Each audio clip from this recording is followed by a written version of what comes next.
So Ghost in the Shell is yet another pointless live-action remake of a beloved animated classic. Ha, only joking. Well, sort of. I've never seen the original Ghost in the Shell, so I can't really say if this is a pointless remake.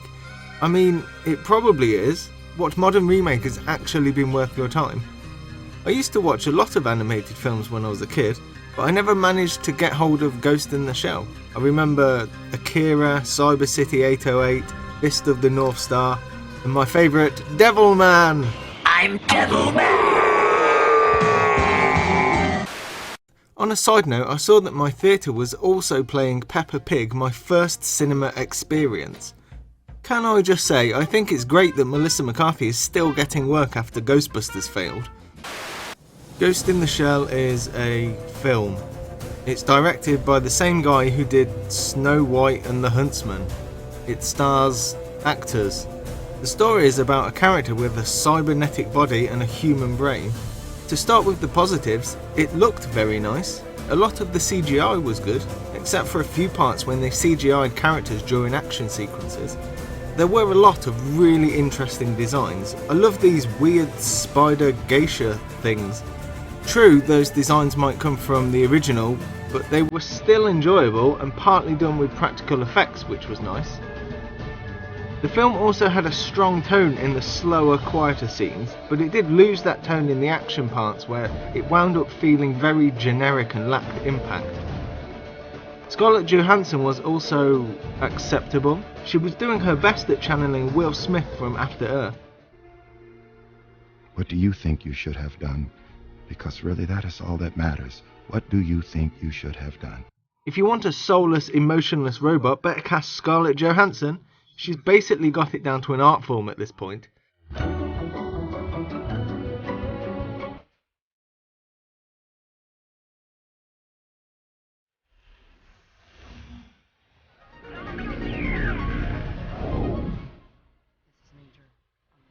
Who sent you?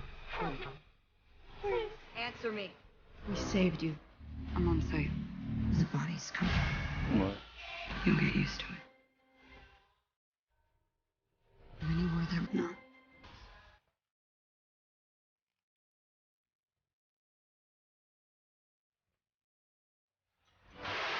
Occasionally she'd have this weird walk that was really off-putting, like a little kid trying to act tough. It was unnatural, and because she only did it now and then, it was quite noticeable.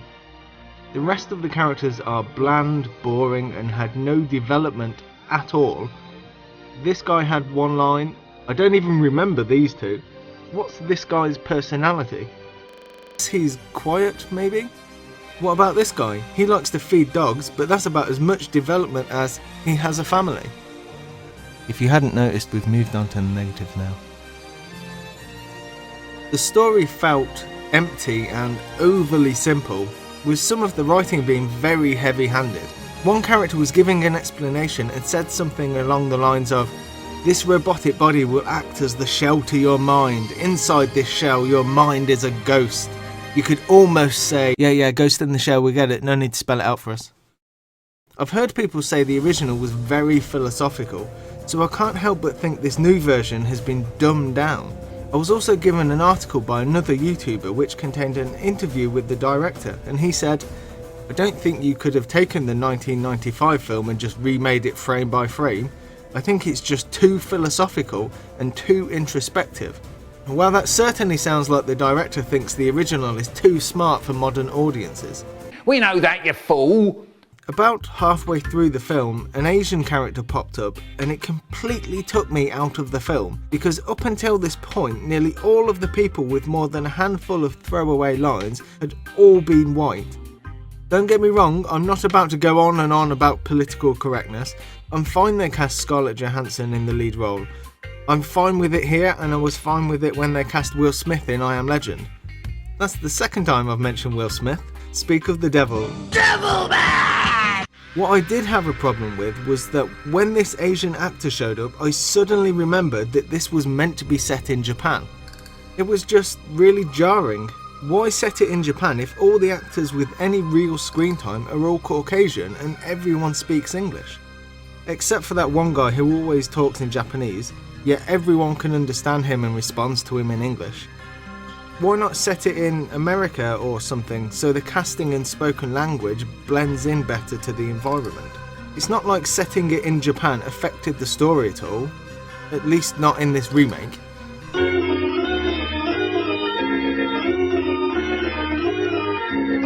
So in the end, I would say Ghost in the Shell isn't a good film, but it's not exactly a bad one either. The experience left me completely indifferent. The best part was with these geisha spider robots, which felt really suspenseful, but the film never quite got back up to that level. With that said, it was better than it had any real right to be. It could easily have been worse, a lot worse. The film looked great, but the story and characters barely held my interest. I was never bored, but it did ride that line awfully close a lot of the time.